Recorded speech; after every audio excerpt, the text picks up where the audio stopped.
O'zbek kinosining yangi darajasi. 3 qahramon kinosi. Juda qiziq film, rostdan ham juda chiroyli olingan. Bu birinchi eng aniq maqtovga sazovor bo'lgan joyi, bu juda chiroyli olingan kino. Sujeti ham juda noodatiy, o'zbek kinosiga bir o'xshamaydigan joyi. Kinoning birinchi daqiqasidan qiziqarli kadr, qiziqarli sujet boshlanishi bizaga kinoni noodatiy uslubda olingani shundoq ko'rinib turadi. Lekin afsuski yomon taraflari, ya'ni minuslari ham bor bu kinoni. Birinchi minuslaridan biri bu kartinkani o'zi, ya'ni grafikani o'zi. Sal bir ikkita action ssenalarini juda kompyuterning grafikasi shundoq bilinib qolgan, sal xunukroq chiqib qolgan shu joylari.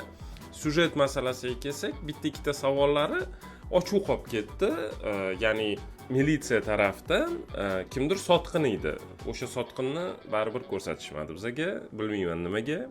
Va kinoning yana bitta minus taraflaridan biri bu lokatsiya masalalari. O'zbekistonning aholisi uchun va Toshkentni yaxshi biladiganlar uchun bu juda ko'zga tashlanadigan narsa rostdan ham. Kadr Paxtakor metrosida olinyapti, mashina yuryapti, lekin уже umuman boshqa joyda bo'lib qolyapti. Oynalaridan ko'rinib turibdi, shu joylarni sal o'ylanmagan. U to'g'ri tushunaman, syomka qayerda ruxsat berilgan bo'lsa, qayerda sharoit to'g'ri kelgan bo'lsa, shu yerda olingandir, lekin mana shu masalalarni baribir o'ylab chiqish kerak, baribir hal qilish kerak deb o'ylayman. Lekin bu kino juda ham rostdan ham zo'r olingan, menga juda ham yoqdi. Bu kinoga avans bilan 8 ball qo'yaman 13 dan. Tushuntirib o'taman nimaga.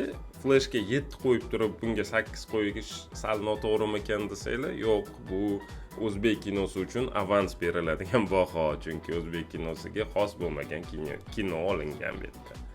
Sizlar bilan 13-kinokritik bo'ldi. Podpisatsiya tugmasini bosish esingizdan chiqmasin.